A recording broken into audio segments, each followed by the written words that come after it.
Halo guys, bagaimana agar kita mengetahui kehendak Tuhan? Begitu banyak Alkitab menyampaikan kepada kita betapa perlunya kita ini hidup selaras dengan apa yang Tuhan kehendaki. Karena kita adalah miliknya, kita perlu menyadari bahwa kita dipanggil dan diselamatkan itu semata-mata karena anugerah Tuhan. Jadi mengetahui kehendak Allah itu sesuatu yang sangat penting. Kenapa bisa demikian, sobat muda? Pertama, karena kita adalah milik Tuhan. Ya, kita adalah milik Tuhan.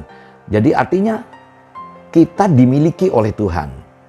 Ya, jadi Allah pasti tahu yang terbaik. Nah, ini perlu kita pahami. Tapi seringkali kita tidak sadar. Kita merasa, ya diriku, tidak ada urusan dengan Allah.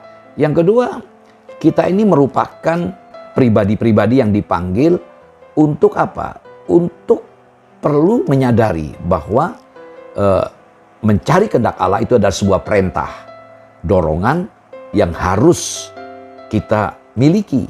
Paulus berkata dalam Roma 12 ayat yang kedua, jangan kamu serupa dengan dunia ini, tapi berubahlah kamu melalui pembaruan pikiranmu. Jadi ada perubahan sehingga kita bisa mengerti kehendak Allah. Dalam Roma 12 ayat yang kedua. Lalu juga kenapa kita harus mengetahui kehendak Allah? Ya karena kita merindukan, ya harus merindukan mengenal kehendak Allah itu. Ya karena ini ciri dari manusia yang diubahkan oleh Tuhan. Manusia baru, ya perlu betul-betul hidup selaras dengan apa yang Tuhan kehendaki. Nah, lalu bagaimana caranya?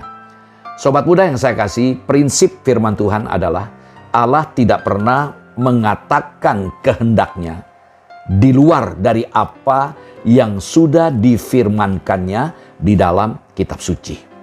Jadi jangan coba-coba membuat ayat-ayat lain lagi. Jadi tunduk pada Alkitab. Nah, prinsip Alkitab ya, sobat muda, pasangan hidup itu harus berlainan jenis. Jadi diciptakan laki-laki dengan wanita.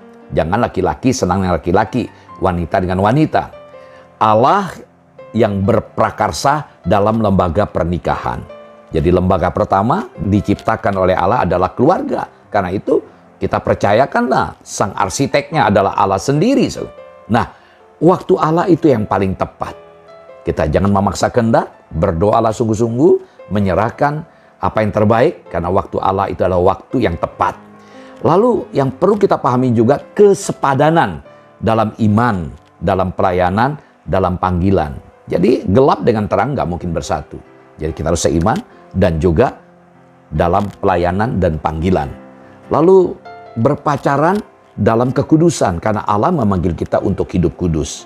Lalu yang terakhir, Allah membenci perceraian. Kita ingat berpacaran adalah sarana yang dipakai oleh kita untuk menuju sebuah pernikahan.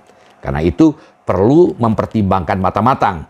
Jangan asal memilih karena kalau sudah dipilih nggak mungkin dipisahkan. Karena Allah benci perceraian. Tuhan Yesus memberkati. Shalom.